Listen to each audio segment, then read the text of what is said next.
નમસ્કાર. રાજકોટમાં દશેરાના તહેવારોને ધ્યાનમાં રાખીને ફૂડ વિભાગ દ્વારા ખાસ ચેકિંગ અભિયાન હાથ ધરાયું છે.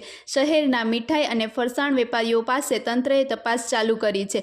રૈયા રોડ પર આવેલી બાલાજી ફરસાણની દુકાન પર ચેકિંગ કરવામાં આવ્યું. તહેવારો દરમિયાન નાગરિકોને શુદ્ધ અને સુરક્ષિત ખાદ્ય પદાર્થો મળી રહે તે માટે ફૂડ વિભાગનું આ ચેકિંગ અભિયાન ચાલુ રહેશે.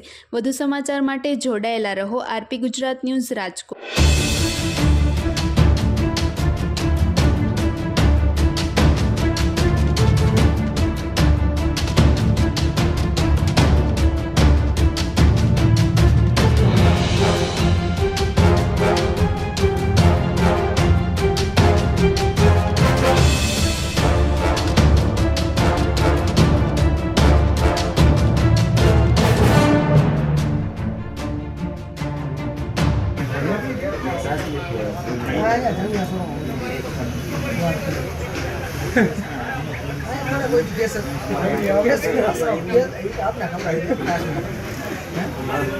આરોગતા હોય છે ત્યારે લોકોના સ્વાસ્થ્ય સાથે ચેડા ન થાય તે માટે રાજકોટ મહાનગરપાલિકાની ટીમ અત્યારે તપાસ કરી રહી છે. રાજકોટના રૈયા રોડ પર આવેલ છે બાલાજી ફરસાણ